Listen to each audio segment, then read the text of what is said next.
বঙ্গবন্ধু কিংবা তাজউদ্দিন আহমেদকে যদি আপনি মুক্তিযোদ্ধা না বলেন, তারা কি খাটো হয়? এটা তো আমাদের প্রশ্ন। তারা কি খাটো হন? বা সেই সময় ইতিহাস যাদের হাত দিয়ে রচিত হয়েছে, ইতিহাস যারা তৈরি করেছেন, বানিয়েছেন, ফর এক্সাম্পল 52 ভাষা আন্দোলন, অলি আহাদকে কেউ স্মরণ করে না, তাই বলে কি অলি আহাদ খাটো হয়ে যায়? যেতে তো পারে না, তাই না?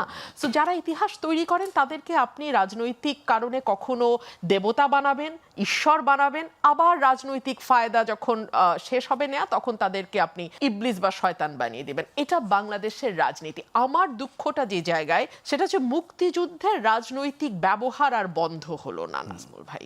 এই 15 বছর আমরা সরকার ওই কাজটা করছে। এক্স্যাক্টলি, আমি ওই জায়গাটাতে আসছিলাম। 15 বছর একটা রাজনৈতিক সরকার ছিল, সুতরাং সেই সরকারকে ক্রমাগত বয়ান তৈরি করতে হয়েছে। সেই সরকার ভোট ছাড়া ক্ষমতায় থাকবে, সেই থাকাটাকে ন্যায্যতা দিতে হয়তো তাকে অনেক বেশি ডিসইনফরমেশন, মিস ইনফরমেশনের সাহায্য নিতে হয়েছে। কোনো একটা হিস্টোরিক্যাল ইভেন্টকে, যা ঘটেছে সেটার সঙ্গে যা ঘটে নাই সেটাকেও যুক্ত করতে হয়েছে। মুক্তিযোদ্ধার তালিকাতে নিজের দলের নেতা কর্মীদের নাম বাড়াতে গিয়ে ভুয়া তালিকা তৈরি করতে হয়েছে। সো 15 বছর ধরে মুক্তিযুদ্ধের এই অপব্যবহার, মুক্তিযুদ্ধকে নিয়ে নোংরা পলিটিক্যাল খেলা আমরা দেখেছি।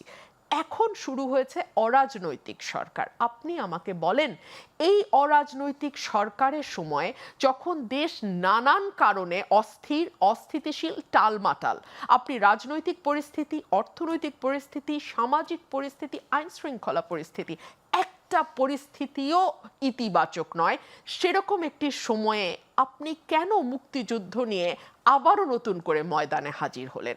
আপনি যেটা করতে পারতেন সেটা হচ্ছে, এই সরকার না প্রচুর রিফর্মের কথা বলে, সংস্কারের কথা বলে, কিন্তু একটা জায়গায় নাজমুল ভাই, একটা জায়গায় আমি দেখলাম না এই সরকার সত্যি সত্যি সহি নিয়তে কোনো কিছু সংস্কার করেছে।